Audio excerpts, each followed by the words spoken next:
인공수정 1차 만에 두 줄이 떴어요. 근데 임신은 아니었어요. 인공수정 처음 하시는 분들 꼭 이렇게 하시고 저처럼 혼동하지 마세요.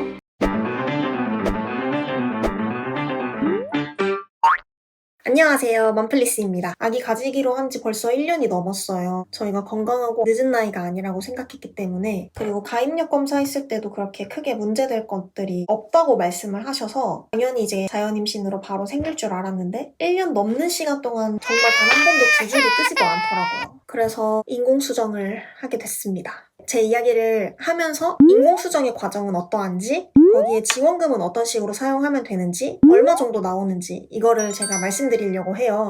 인공수정하고 시험관 차이를 간단하게만 말씀을 드리자면, 인공수정은 남편의 정자를 채취를 해서 그 중에서 건강한 아이들만 골라가지고 여자 자궁 안쪽까지 넣어주는 거예요. 건강한 정자 배달. 그리고 시험관은 남편의 정자, 여자의 난자 채취, 수정을 시켜주고 배아까지 만들어서 그 배아를 자궁 안에 모셔줍니다. 인공수정은 정자만 집어넣었기 때문에 수정부터 착상까지 정자와 난자가 알아서 할 일이고요. 시험관은 수정을 시킨 것을 넣었기 때문에 착상부터 이 아이들이 할 일입니다. 인공수정하고 시험관이 쌍둥이 확률이 높다고 하는데, 일단 둘 다 난자를 많이 생성을 해야 돼요. 그래서 배란을 많이 시키는 약과 주사를 사용합니다. 보통 그래서 한 적게는 2개에서 많게는 막 8개, 10개 이상 배란이 되는 경우도 있고요. 그 중에서 여러 개가 다 같이 수정이 되고 착상까지 됐다 이러면 쌍둥이가 생기는 거죠. 시험관도 마찬가지로 배아를 하나만 넣어서 그게 성공하면 한 명이지만 2-3개를 넣어도 하나가 될까 말까이기 때문에 여러 개를 넣기도 합니다. 근데 이제 운이 좋게 여러 개가 착상이 됐다 이러면 쌍둥이가 생기는 거죠. 인공수정은 수정부터 하는 거기 때문에 임신 확률은 자연임신이랑 그렇게 크게 다를 거는 없어요. 실제 인공수정을 하기 위한 과정이랑 지원금을 받기 위해서 내가 해야 되는 것들에 대해서 말씀을 드릴게요. 인공수정을 처음 하시는 분들은 이 영상을 먼저 보시고 준비를 해서 가시면 될 것 같습니다. 그리고 인공수정을 결심하신 분들은 대부분 가입력 검사를 이미 마쳤기 때문에 이 가입력 검사에 대해서는 제가 따로 말씀드리지 않겠습니다. 먼저 병원을 가야겠죠. 난임병원을 가야 합니다. 다른 데서는 시술을 안 해줍니다. 몇 개월 이상 자연임신을 시도를 해봤는데 잘 안 된다 하면 선생님마다 과정은 조금씩 다를 수 있어요. 바로 시술을 권하시는 분들도 있고 배란유도제를 먼저 먹어보자 라고 하시는 분도 있고, 어쨌든 인공수정을 하기 위해서는 난임진단서가 필요해요. 예전에는 저도 들은 바로는 한 2년 정도는 지나야 난임 판정을 해준다고 했었어요. 근데 요즘에는 워낙 저출산 시대이기도 하고 나라에서 지원도 해주고 하다 보니까 한 6개월에서 1년 정도를 시도를 해보고 난임 판정을 해주시더라고요.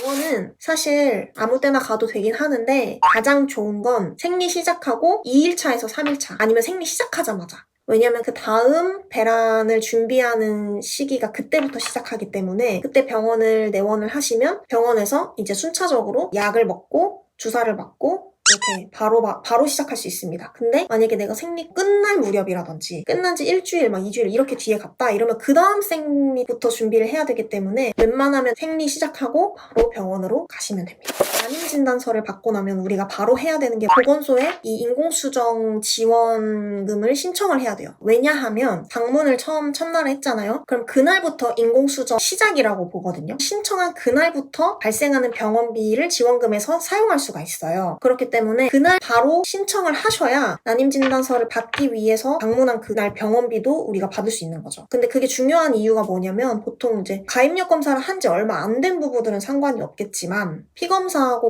남편 정자검사 이런 거 등등을 할 수 있거든요. 근데 그 비용까지 다 지원금에서 차감을 시킬 수 있기 때문에 그날 등록을 하시기를 권장드립니다. 만약에 그날 못 하시면, 근데 이날 만약에 검사를 여러 개 했다 그러면 그 검사 비용이 좀 되거든요. 그거를 이제 지원을 못 받는 거예요. 그래서 신청을 어떻게 하면 되냐, 법률상으로 부부인지 혼인신고를 하셨는지 안 하셨는지에 따라서 신청 서류가 조금씩 다르니까 이 영상을 보시고 미리미리 알아보고 하시면 좋을 것 같습니다. 우리가 혼인신고를 했다, 그냥 이보건소에 들어가서 진단서 그냥 사진 딱 찍고 그 신청서에 작성해서 올리시면 돼요. 사실혼인 부분, 우리가 아직 법적으로는 부부가 아닌 분들이 있잖아요. 그런 분들도 지원금 신청이 가능한데 이분들은 보건소를 무조건 방문을 하셔야 돼요. 이분들한테는 난임진단서, 사실혼 확인 서류, 그리고 등본이 필요합니다. 난임 지원금 신청하는 방법을 알려드릴게요. 혼인신고 하신 부부들은 이대로만 따라해주세요. 먼저 이보건소에 들어갑니다. 그리고 민원 서비스 메뉴에서 난임 부부 시술비 지원을 클릭해줍니다. 그러면 이런 창이 뜨는데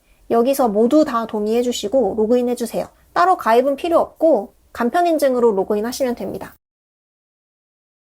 그러면 이렇게 로그인 하신 분의 기본 정보는 자동으로 뜨고 여기 빈칸을 작성해 주시면 되는데요. 배우자 정보도 입력해 줍니다. 그리고 가족 구성원의 동의도 필요하기 때문에 가족 구성원을 전부 적어주세요. 아이가 있다면 아이 정보도 적어주셔야 합니다. 그리고 시술에 대한 정보도 입력합니다. 마지막으로 구비서류를 첨부해주시면 되는데요. 난임 진단서 받으신 걸 사진 찍어서 첨부하고 가족정보 제공 동의 서식을 다운받아 작성한 파일을 첨부하시면 돼요. 이거는 꼭 서류로 제출 안 하고 배우자가 직접 로그인해서 동의하셔도 되는데 자녀가 있거나 가구원이 많다면 서류로 동의를 해주세요. 배우자가 직접 동의를 하려면 민원 서비스 가족정보 제공 동의를 클릭하셔서 로그인하고 동의하면 됩니다. 그리고 정보 입력 다 끝나셨다면 최종 제출을 눌러주세요. 저는 처음에 바로 최종 제출로 안 되고 임시 저장으로만 돼서 계속 다시 신청하느라 조금 애먹었어요. 여러분도 하실 때 조급하게 하지 말고 차근차근 해보세요. 최종 제출을 해서 진행 상태가 임시 저장이 아닌 신청이 되어야 진짜 신청이 된 겁니다. 그러면 몇 분에서 몇 시간 내외로 지원 결정이 나오는데요. 보건소에서 연락이 올 겁니다. 지원 결정 통지서를 다운받아서 가족관계 증명서, 병원에서 준 시술 동의서 이런 것들을 가지고 병원에 제출을 하면 됩니다.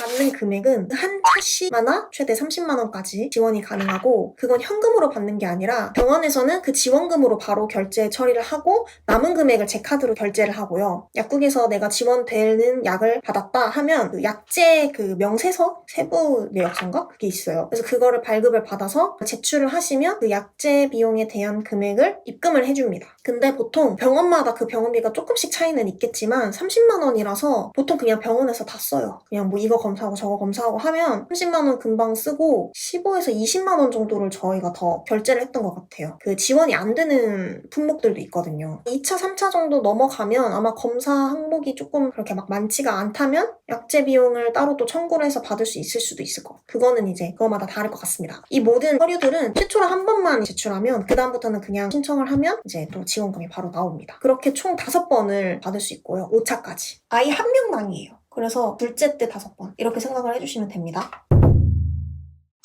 생리 3일차부터 배란 유도제를 먹고 5일 동안 먹습니다. 저는 하루에 2알씩 먹었고 배란 유도제를 거의 다 먹어갈 때쯤부터 배 주사를 맞기 시작했어요. 부작용은 머리 두통이 좀 심한 거 말고는 없었어요. 다행히 몸이 막 엄청 붓거나 조금 짜증나긴 하는데 그 짜증은 그냥 생리 전에 짜증났던 정도랑 비슷해서 괜찮았고 남편이 워낙 옆에서 잘 토닥토닥도 해주고 케어도 해줘가지고 괜찮았던 것 같아요. 근데 주사 맞는 거 아프지 않냐라고 물어보시는 분들이 있는데 너무 겁이 나가지고 너무 천천히 넣었더니 오히려 그게 더 아픈 게 느낌이 났고 그래서 남편이 아무 생각 없이 푹푹푹 이렇게 찔러가지고 넣었습니다.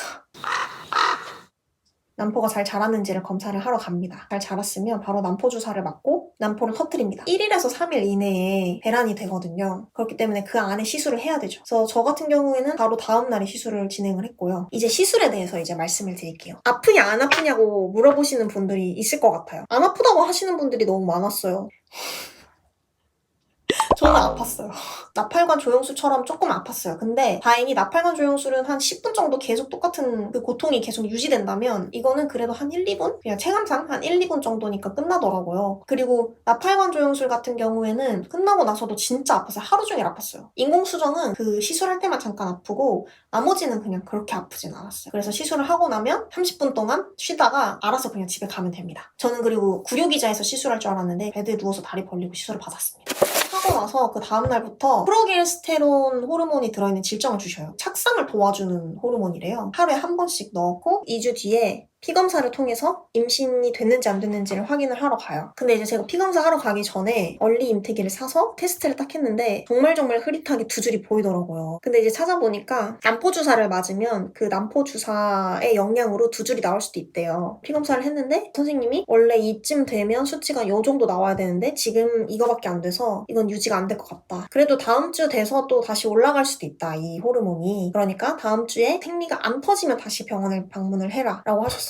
이틀인가 3일 뒤에 바로 생리하더라고. 화학적 유산으로 전달이 됐고 근데 그렇게 되고 나서도 한동안 한 1, 2주 정도까지는 계속 2줄이 나왔어요. 화학적 유산을 했지만 어쨌든 착상을 했었기 때문에 임신한 것처럼 정말로 가슴이 엄청 빵빵해지고 물론 임신을 진짜로 했다면 계속 커지겠죠? 되게 신기했다. 그 2차는 한 달 쉬고 하자. 소가 많이 부어있다. 근데 저는 그 한 달의 텀이 너무 아까운 거예요. 왜냐면 1년 하면 12번밖에 기회가 없잖아요. 그냥 보낼 수가 없어서 저 원래 한약 별로 안 좋아하는데 난임 한약을 먹어보기로 했습니다. 한 달만. 근데 찾아보니까 한약도 지자체에서 또 지원을 해주더라고요. 그래서 요것도 제가 한번 정리를 해서 말씀드리도록 하겠습니다. 임신 진짜 너무 어려운 것 같아요. 근데 이렇게 이유 없이 난임이 생기는 경우가 7상 중에서 한 커플 정도씩은 그렇다고 하더라고요. 너무 아쉽습니다. 임신 너무 어려운 것 같아요. 근데 뭐 때가 되면 오겠죠. 오늘은 여기까지였고요. 임신하는 그날까지 우리 다 같이 아자아자 화이팅하고 출산까지 하신 분들도 더 좋은 내용, 더 좋은 정보를 가지고 여러분께 전달할 수 있도록 열심히 찾아보겠습니다. 감사합니다.